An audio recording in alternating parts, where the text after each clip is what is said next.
পাৰিজাত আৰু আজি ৰাজ্যিক সাংস্কৃতিক সমাৰোহ আধুনিক সমিতিৰ সভাপতি হিচাপে কেনেদৰে প্ৰস্তুতি চলিছে, আজি কি কাৰ্যসূচী আছে?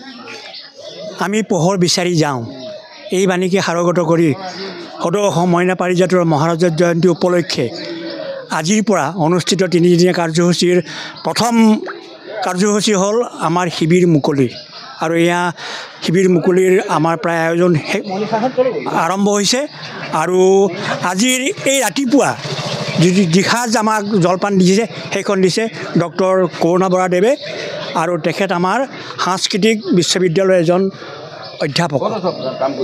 আৰু আমাৰ এতিয়া সদৌ অসমৰ পৰা প্ৰায় 22টা মইনা পাৰিজাতৰ 22খন জিলাৰ মইনা পাৰিজাতৰ দল আহি ইয়াত উপস্থিত হৈছে মাজুলীৰ শ্ৰী শ্ৰী উত্তৰ কমলাবাৰী সত্ৰৰ প্ৰাংগণত। আৰু আজি সুন্দৰ বতৰ আৰু এটা সুন্দৰ পৰিৱেশ ইয়াত বিৰাজ কৰিছে। আৰু আমি আশা ৰাখিছোঁ যাতে ৰাইজৰ সহযোগত এই শিশুসকলৰ সুন্দৰ অনুষ্ঠানটি সুন্দৰৰূপে ৰূপায়ণ হৈ যায়। ধন্যবাদ। আমাৰ অনুভৱটো বহুত আনন্দময় এটা পৰিৱেশ আমি অনুভৱ কৰিব বিচাৰিছোঁ।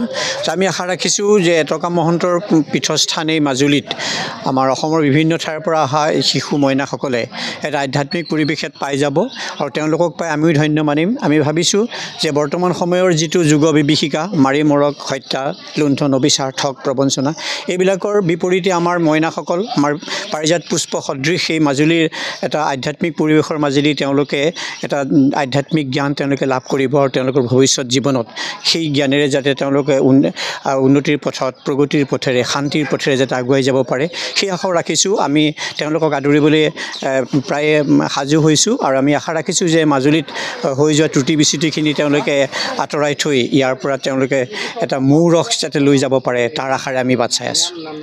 এইটো কাৰণেই পঠাব লাগে যে বৰ্তমান যিটো যুগ আহিছে, এই যুগটো অত্যন্ত ভয়াৱহ যুগ। যে এজন ল'ৰা যদি বাহিৰলৈ ওলাই গৈছে গধূলি, সেই ল'ৰাজন ঘৰলৈ নোসোমোৱালৈকে মাক বাপেকে শুব নোৱাৰে, খাব নোৱাৰে। ল'ৰাটো বা ক'লৈ গৈছে, কোনোবাই অপহৰণ কৰিছে নেকি, বা মোৰ ল'ৰাটোৱে কাৰোবাক অত্যাচাৰ কৰিছে নেকি। যে এনেকুৱা এটা বিভীষিকাময় পৰিৱেশত একমাত্ৰ মইনা সকল জড়িত থকা যিটো পাৰিজাত পুষ্প সদৃশ এই যিটো অনুষ্ঠান, এই অনুষ্ঠানটোৰ যোগেদিয়েই তেওঁলোকক এটা ভৱিষ্যত শাৰীৰিক, মানসিক, আধ্যাত্মিক উত্তৰণৰ এটা প্ৰশস্ত এটা বাট মুকলি কৰি দিয়ে। আমি ভাবিছোঁ অভিভাৱকসকল আকৃষ্ট হ'ব লাগে, আৰু এই যুগ বিভীষিকাময় পৰিৱেশত তেওঁলোকৰ সন্তানটিক এটা সুপথেৰে আগুৱাই নিয়াৰ ক্ষেত্ৰত যাতে এই মইনা পাৰিজাতে যাতে আগুৱাই নিয়াত সুবিধা পায়, সেই সুবিধা দিবৰ কাৰণে, ল'বৰ কাৰণে অভিভাৱকসকল আকৃষ্ট হ'ব লাগে, আৰু তেওঁলোকক এই মইনা পাৰিজাতৰ বুকুলৈ সোমাই দিব লাগে। কি ক'ব, মাজুলীৰ পৰা কি বাৰ্তা দিব বিচাৰিব? মাজুলী বুলি ক'লে প্ৰকৃততে প্ৰথমতে প্ৰকৃতিক স্মৰণ কৰিব লাগিব। মাজুলী প্ৰকৃতিৰ অৱদান আৰু ইয়াৰ ইতিহাস, সাংস্কৃতিক, সামাজিক আৰু আৰ্থিক আদি ইতিহাস যদি স্মৰণ কৰোঁ, তেতিয়াহ'লে বহুজনৰ লগতেই প্ৰাতঃস্মৰণীয় দুজনা গুৰু শ্ৰীমন্ত শংকৰদেৱ, শ্ৰী মাধৱদেৱৰ মণিকাঞ্চন মিলন মহাসংযোগস্থলী মাজুলী।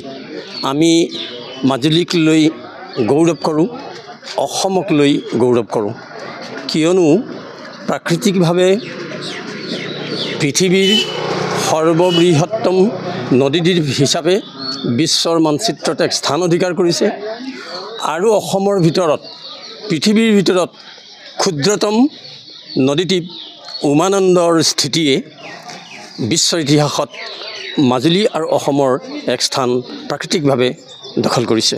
সেয়ে মাজুলী আৰু অসমক লৈ আমি গৌৰৱান্বিত।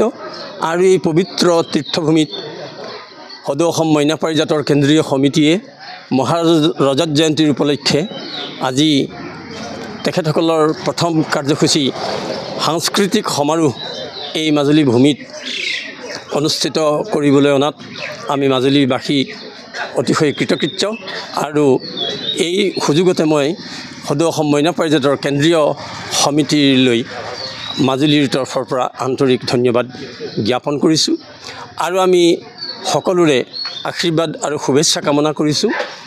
এই তিনিদিনীয়া কাৰ্যসূচী প্ৰভু ভগৱন্তই নিৰাপদে নিৰ্বিঘ্নে পাৰ কৰক, আৰু আমিও আমাৰ সীমিত প্ৰাকৃতিক, আৰ্থিক, সামাজিক সীমিত সুবিধাৰ মাজত সেই অতিথি দেৱো ভৱ এই মানসিকতাৰে আমি সেৱাৰ বাবে নিজক প্ৰস্তুত কৰিছোঁ।